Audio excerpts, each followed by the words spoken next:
इसके बाद जी हमारा 15 नंबर स्टेप है कस्टमर सेल का, कि आपने कस्टमर्स को सेल किस तरह करनी है। बेसिकली ये क्रेडिट सेल को ही आपने आगे लेके चलना है कि क्रेडिट सेल क्योंकि होगी कस्टमर को, इसलिए हमने देखना है कि कस्टमर को आपने सेल किस तरह करनी है।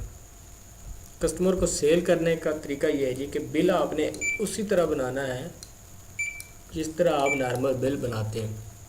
जब आपका बिल बन गया उसके बाद आपको कस्टमर कहता है जी ये मेरे खाते में आप बिल ऐड कर दें, तो आपने कीबोर्ड से कंट्रोल जे का बटन प्रेस कर सकते हैं या आप यहाँ से माउस के साथ कस्टमर के ऊपर आप क्लिक कर सकते हैं। अब यहाँ पे आपको या तो कस्टमर का कोड पता होना चाहिए, जिस तरह मुझे पता है कि ये कोड है उसका। अगर कस्टमर बहुत ज़्यादा है, आपको कस्टमर का कोड नहीं पता, तो आप यहाँ पे उसका नाम लिख सकते हैं। MU ये लिखा आपने तो ये आ गया जी। अगर आप टेस्ट लिखते हैं तो टेस्ट कस्टमर आ जाएगा। या इस लिस्ट के अंदर एक नया कस्टमर है जो इसके अंदर आपका ऐड नहीं है, तो पहले तो हम जो रजिस्टर हैं उनको हम बिल बनाते हैं। उसके बाद मैं आपको ये भी बताऊंगा कि अगर कस्टमर यहाँ पर रजिस्टर नहीं है तो आपने बिल उसके कैसे बनाना है। मोहम्मद इलियास को हम सिलेक्ट कर लेते हैं क्योंकि हमने कस्टमर को by default mode of payment credit दिया हुआ है कि जब भी हमारा कस्टमर का बिल बने तो डिफ़ॉल्ट में ही उसको वो क्रेडिट ले, इसलिए हमें मोड ऑफ़ पेमेंट सेलेक्ट करने की ज़रूरत नहीं पड़ी।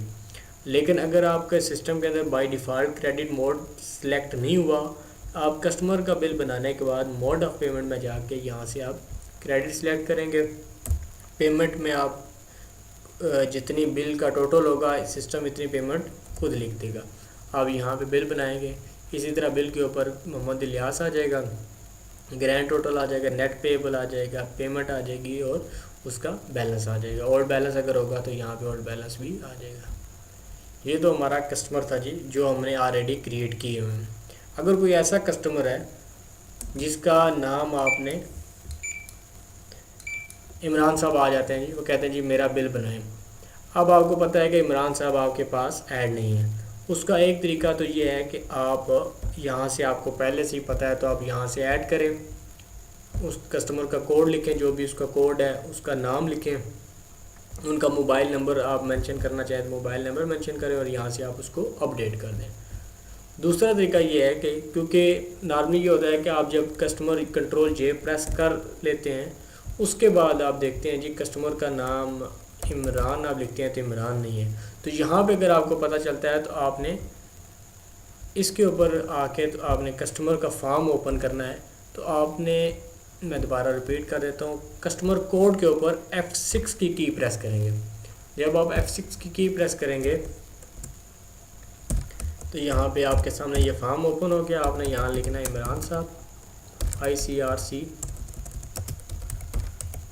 और यहाँ पे उनका मोबाइल नंबर, जो भी उनका मोबाइल नंबर है वो आपने मोबाइल नंबर लिख दिया और यहाँ से आपने अपडेट कर दिया।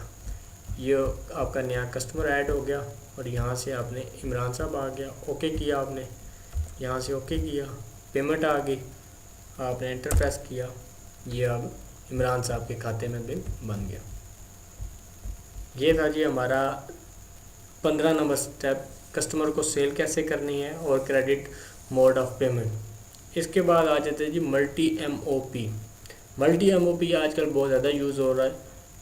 मल्टी MOP बेसिकली ये चीज़ है, अगर किसी कस्टमर का बिल बना 20 से 25,000 10,000 यानी बड़ी अमाउंट का बिल बना, अब वो कहता है जी कि आप इसमें से कुछ पेमेंट आप कैश ले लें और कुछ पेमेंट आप क्रेडिट कार्ड से चार्ज कर लें, या कुछ पेमेंट आप कैश ले लें और कुछ आप मेरे खाते में लिख दें।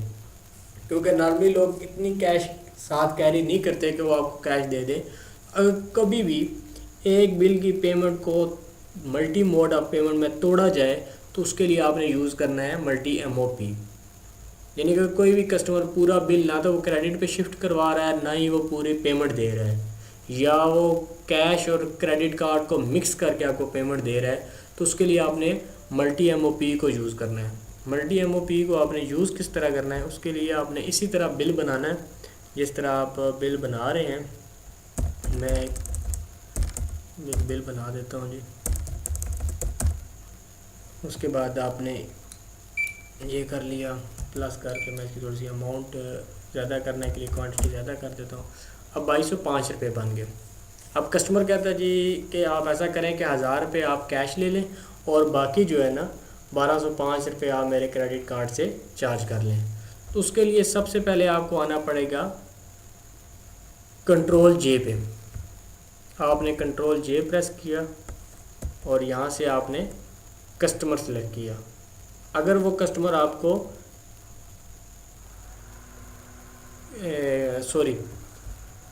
अगर तो कस्टमर उधार नहीं कर रहा, वो क्रेडिट कार्ड और कैश से ही आपको पेमेंट दे रहा है, तो आपने पेमेंट के ऊपर आना है और F2 का बटन आपने प्रेस करना है। आपने यहाँ पे पेमेंट लिख दी। कैश उन्होंने आपको दिया जी 1000 रुपये और क्रेडिट कार्ड से उन्होंने आपको पेमेंट कर दी जी 1200 रुपये, 1205 रुपये। यहाँ पे बैलेंस ज़ीरो हो गया। ओके किया आपने, यहाँ से आपने ओके किया, ये आपका मल्टी MOP से बिल क्लोज़ हो गया। लेकिन अगर कोई कस्टमर आपको ये कहता है जी कि आप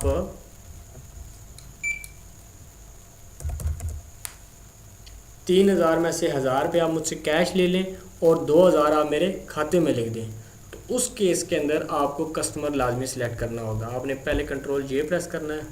यहाँ पे आपने किया जी इमरान साहब, कर लिया आपने, ओके कर लिया।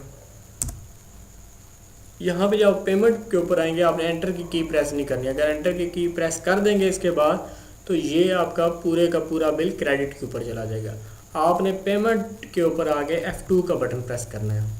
इसके बाद आपने यहाँ पे कैश लिखनी है कि कितनी कैश वो उन्होंने आपको पे कर दी, और बाकी जो अमाउंट है वो आप क्रेडिट कार्ड के ऊपर क्लिक करेंगे तो ख़ुद बाकी अमाउंट आ जाएगी। उसके बाद आपने यहाँ से ओके किया तो ये आ गया।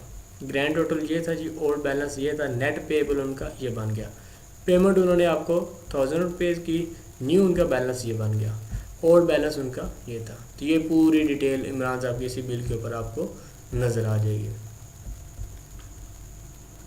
मल्टी MOP सेल हमने कवर कर ली यूज़ ऑफ F2 की, यानी कि पेमेंट के ऊपर आपने जाके F2 की प्रेस करेंगे तो मल्टी MOP का आपका फॉर्म ओपन हो जाएगा।